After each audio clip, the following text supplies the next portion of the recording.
The collapse of the Democrats' climate agenda, the connection between Trump and right-wing extremism, and the debate over abortion after the fall of Roe.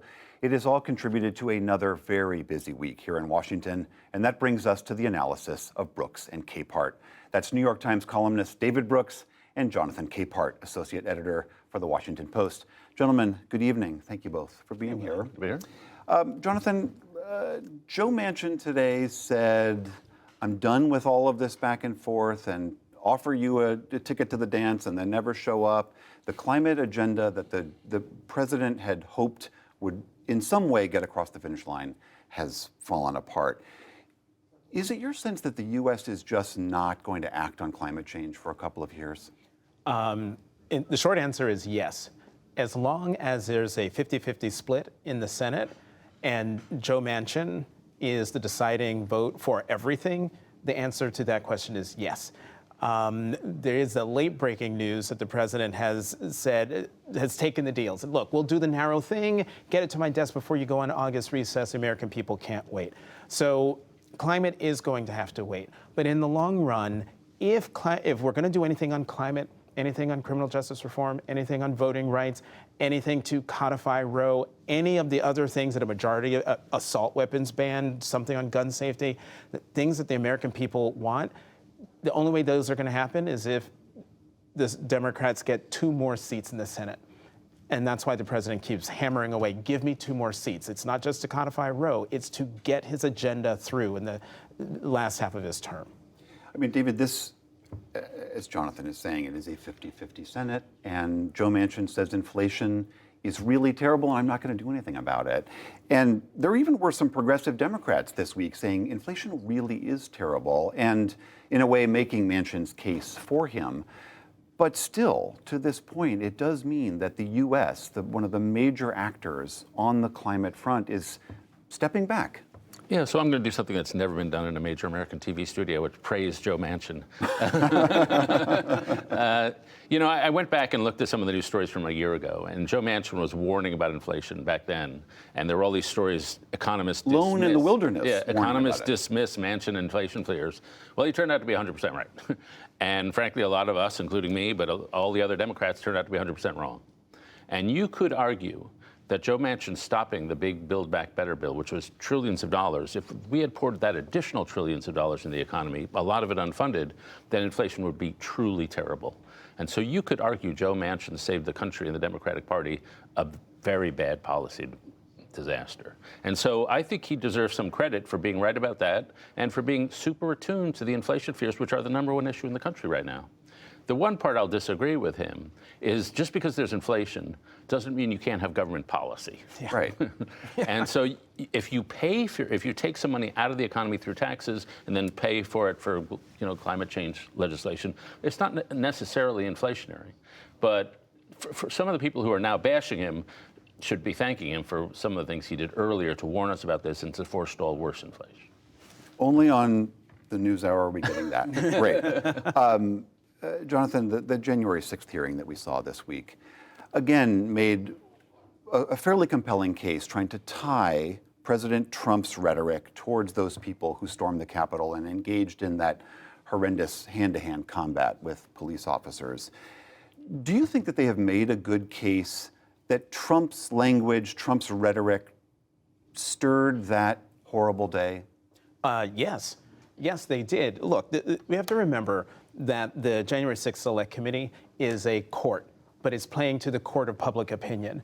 And between the documents and the tweets and everything that they showed to make their case, plus the 2 witnesses there who said, one who said what the president said brought me to Washington, and then you had a former spokesperson for, and I always get it's either the Oath Keepers or the Proud Boys, but who said, yeah.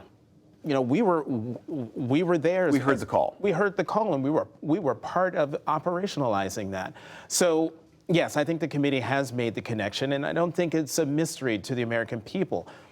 The issue becomes when you start talking about, is there criminal liability here? Will the Justice Department make that leap? And when you're talking about the court of law, the level of evidentiary proof that you have to have is incredibly high, necessarily. That's getting way down the road, but I do think after 7, 8 hearings, the Select Committee has done an excellent job of telling the American people and showing the American people what was done on January 6th, how horrible it was, and between the hearing on Tuesday and the hearing that's coming up next Thursday, we're going to see with frightening clarity how the President of the United States just allowed it to happen. What do you think about that? Do you think that they made that case? Yeah, and it's been unexpected for me, but I think Unexpected, why? I didn't think they had organized it. I didn't think Trump had organized January 6th. I thought it was just like him being his shambolic self. But there was clearly a lot more planning. We learned even from the Overstock CEO that they had arranged that he was spontaneously going to call for them to go to but that was all prearranged. And then, as Jonathan said, the fact that a lot of the guys up there were so carefully paying attention to Trump, so carefully saying we're going to do what he tells us to do, and so fully expected that he would meet them up at the Capitol, that's all a progression. And then what we heard last or 2 weeks ago about him wanting to take out the magnetometers so these armed guys could have access, that's all a very strong evidentiary chain. And so to me, the accumulation is quite powerful. It's interesting how it's affected Trump. I mean, the word now is that he's moving up when he'll announce his campaign for president. I think he's doing that to make the indictment harder. He's doing that to You're presenting that as a done deal. You think he's definitely going to run? He seems to have told people that he's going to run. And so we'll see when he walks down the escalator, whatever it is. But I do think he's going to run. I think he's going to announce pretty soon, in part to make the indictment harder, in part to make other challengers more hesitant about getting in. I think he's going to fail at that. The New York Times Siena poll has struck me as very important this week, that roughly half of Republicans want him to pass, and they want to go for another guy. That's just a huge number, and that cannot be unrelated to these hearings. Mm-hmm. I want to switch, Jonathan, to this issue of the continued fallout of the Supreme Court overturning Roe v. Wade. And Democrats seem to believe that this could be one of the things that might give them at least some trace of a fighting chance in the midterms. And we saw this week this sort of horrendous case of a young 10-year-old girl who had been raped. She got pregnant. She then had to leave her state and go to another state where abortion would still be allowed. And GOP officials tried to make hay of it. They doubted that story really existed. The local AG said, we're going to go after the doctor that performed this. Do you think that issue and the extremity of the way that this is being handled will actually benefit Democrats? It should. I mean, the idea that we're talking about violence against a child and then being forced by the state to give birth to this child, going to another state so she can terminate that pregnancy, and then being persecuted and prosecuted by the state for doing that. I mean, this is, William, during the Trump years, I started watching The Handmaid's Tale because I thought I need my imagination to be open to see just how bad things could get in a fictional setting. And I had to stop watching when real life under the Trump administration started to mirror what was happening in Handmaid's Tale. And I was a few seasons behind. We are in Handmaid's Tale territory here.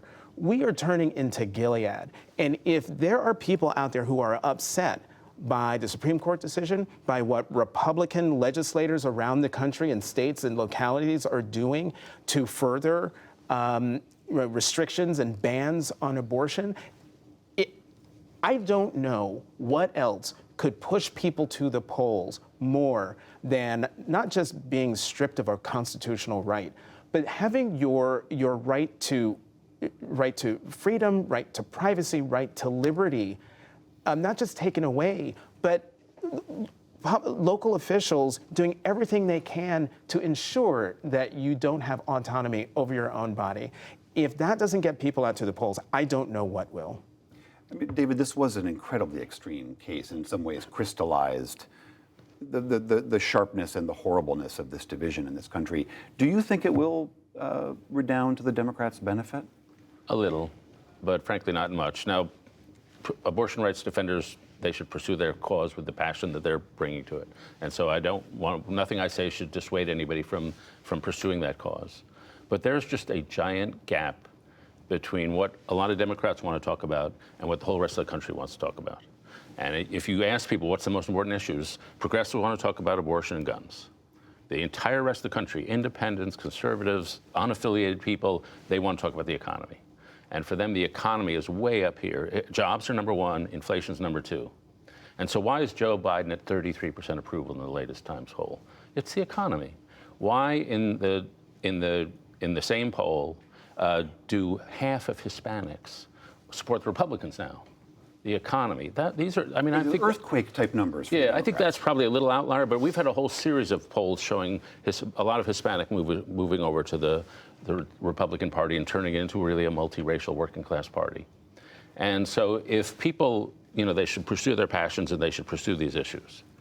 But if Democrats, if they're not talking about economic policy every day, then they're just not talking about the policy that is clearly ranking number one with a vast majority of voters. And yet, William, 30 seconds left, and, sorry. And yet, when you look at the generic ballot in these same polls, it's evenly split when people are asked, who do you want to have control of Congress, Democrats or Republicans? Inflation is big, the economy is big, and yet the generic ballot is still evenly split. So people have a problem with the president and think things are going in the wrong direction, but they don't trust Republicans to run the country. I mean, this is why we're seeing, of course, the president in Saudi Arabia, too, trying to do everything he can across the pond to get the gas prices down. David Brooks, Jonathan Capehart, great to see you both. Thank you. Thanks, Thank William. you.